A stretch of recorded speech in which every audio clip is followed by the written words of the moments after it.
Magandang morning sa inyo mga mahal kong manonood. Sana'y kay ayos lang. Ngayong araw nga ay tayo magluluto uli ng garning may sabaw. Kasarap din nga ng may sabaw pagka garning nag-uulan. At ari nga, bumili na ako ng isang buong manok sa palengke. Abay, kamahal na rin ang kilo ng manok din eh. Pero yain na, basta makahigop ng masarap na sabaw. Diyan nga ay tinadtad ko na sa sakto lang na laki. Tapos huhugasan natin ng ayos at syempre sisiguraduhin nating malinis. At ari na ang ating tinartar, matapos nating hugasan ay ating itatabi muna. At tayo maghahanda naman ng ating mga kakailanganin sangkap. Tayo magpipisaklaan diyan ng ilang pirasong bawang at magagayat din tayo ng isang sibuyas at saka kalahati. May kalahati.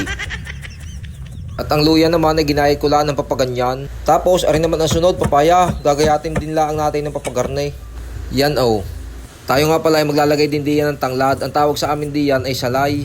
Pinutol ko na lang yung dahon at aking itinira yung papuno. Binuhol ko lang ng gayaan. At ari na ang ating mga sangkap at ang ating lulutuin. Ang sarap ng sabaw na rin mamaya. Pati laman. Dini nga ay magpapainit na tayo ng kawali at mantika at ating gigisahin ang ating mga ricado. Una muna ay aring bawang. Sasangkutsahin natin ang ayaw hanggang sa bumangaw. At ang next ay aring sibuyas at saka ang luya.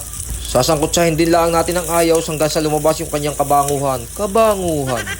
Masarap iyang paggisang-gisa ng ayos. Tapos ilalagay na natin ang ating karning manok. Ating sasangkutsahin din ang ayos para humawa yung ating ipinagigisa na bawang, luya at saka sibuyas. At sa parting iyan ay maglalagay na ako ng iba nating pampalasa. Lalagyan natin ng bitchin, paminta, at papasiritan din natin ng patis. Konti lang at baka mapalat. Mamaya na lang magdadagdag pag kulang. Ganyan po ako magluto ng ganito. Inilalagay ko na agad yung mga pampalasa para humawa na sa karne at maging masarap. Tapos tatakpan muna natin at hahayaan natin magtubig. Makailang minuto at nagtubig na, ibuksan natin. Ating hahaluin ng kaunti at ilalagay na natin ang ating papayang ginayat. Ari sabay ng maluluto, papaya at karning manok. Ang ganitong karning manok na hindi native naman ay madaling maluto. Kaya kahit isabay natin ng papaya ay ayos lang yan. Sabay pa silang maluluto. At inilagay na rin natin diyan ang ating tanglad na ibinuhol at lalagyan na rin natin ng sabaw. 2 basong tubig nga palang gayong kalaki ang ating inilagay dyan. At aray, pag kumulo ay ating tatanggalan ng takip at ating tatanggalan ng mga bula-bulang gayaan. Aray ay dumi at kaukonting mantika ng karne, kaya dapat itatanggalin natin. Pagkatapos niyan ay titimusan naman natin. At sa tikim ko ay medyo matabang nga, kaya magdadagdag tayo ng kaunting patis. Maglalagay din tayo diyan ng kalahati pang chicken cubes para ayos na ang lasa na ray.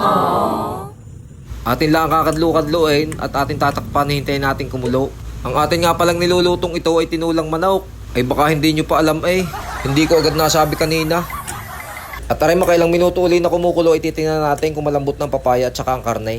Pag malambot na iyan ay hudyat na para ilagay naman natin yung ating panghuling ricado, ang siling grain at saka ang dahon ng sili. Ilulubog-lubog lang natin sa sabaw tapos tatakpan natin at isang kulo pa at luto na yan. Oh wow! At aray, luto ng ating masarap na tinulang manok. Ay digay kadali lang lutuin. Ay magluto na rin kayo ng garnay. Ay, kita nyo ko yan. Tapos may sawsawang sili, patis, kalamansi.